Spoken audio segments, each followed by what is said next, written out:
Bonjour, et si l'éducation devenait une histoire d'extase éducative ? Imaginez un monde où l'innovation éducative cesserait d'être une nébuleuse ou de faire peur pour devenir une source d'enrichissement tout au long de la vie. Fini les injonctions, les frustrations ou les impuissances. Ici, on met en voie des expériences qui permettent une vision de l'éducation à 360 degrés. Ce qui nous questionne, nous interpelle et nous enthousiasme. Bienvenue dans Extase éducative, le podcast pour soutenir les transitions et le changement en s'extasiant.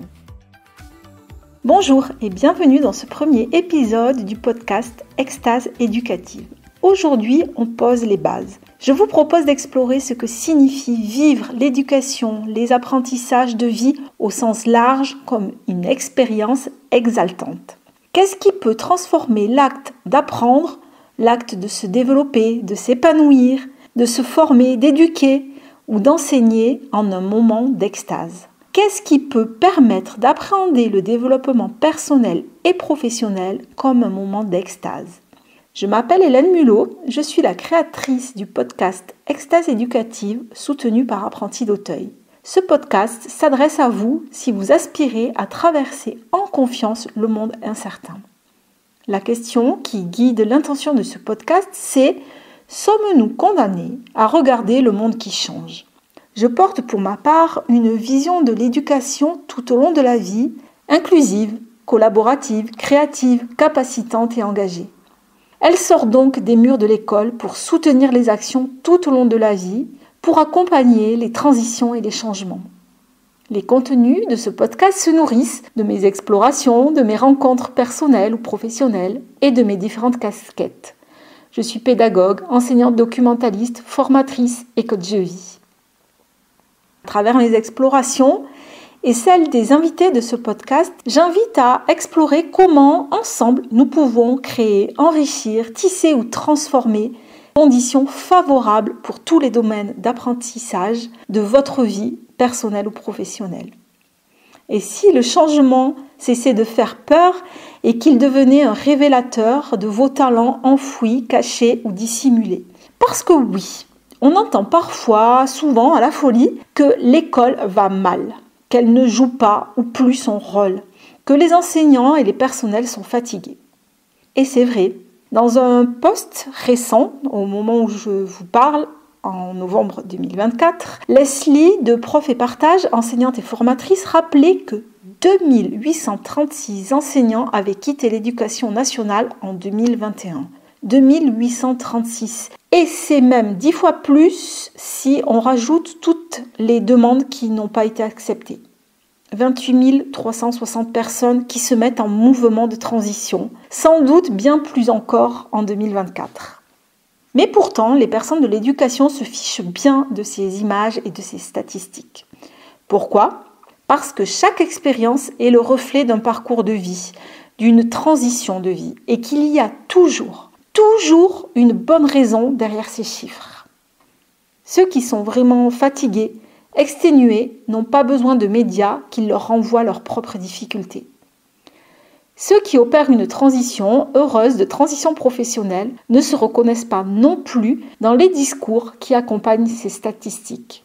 Alors, j'ai décidé de ne pas traiter en victime d'un système tous ces personnels qui œuvrent pour l'éducation, pour le développement personnel ou professionnel, qui œuvrent pour le bien-être. J'ai envie de les mettre en lumière, de montrer cette variété de ressources, de pépites, de talents.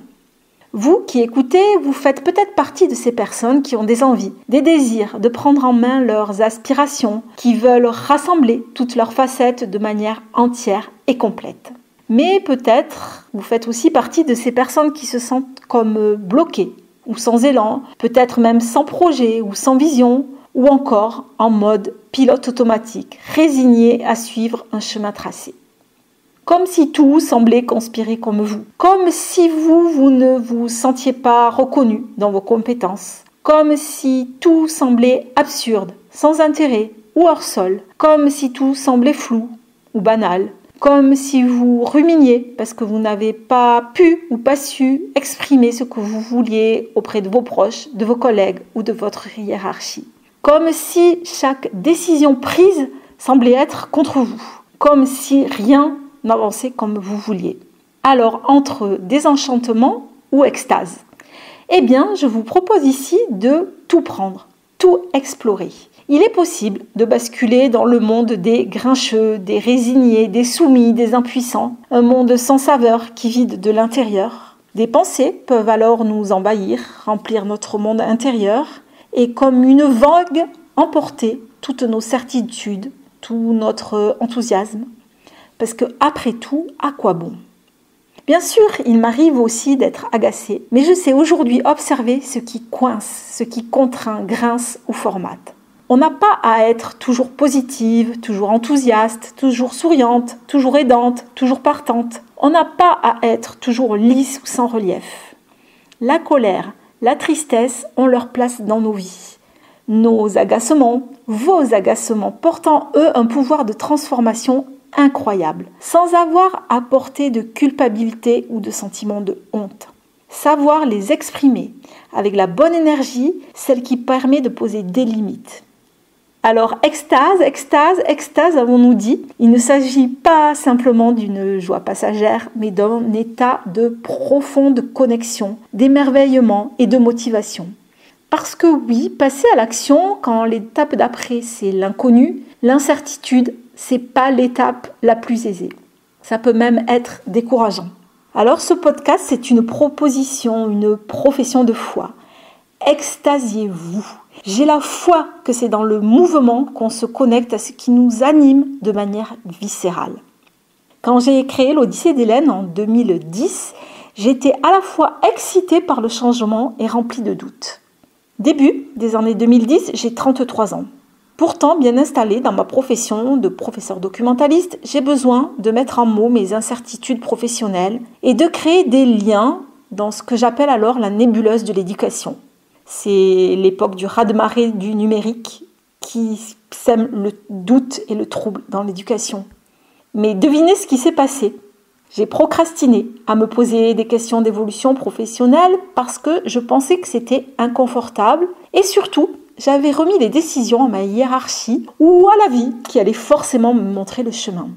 Alors j'ai attendu jusqu'à m'agacer parfois que ça n'avance pas assez vite, que rien ne se passe comme je voulais et même qu'on ne reconnaisse pas mes capacités.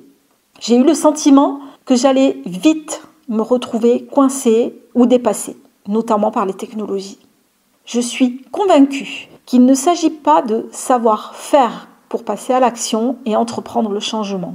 Si les incertitudes, les insécurités sont trop fortes, on peut rester figé, bloqué, fatigué ou entretenir un sentiment d'inutilité.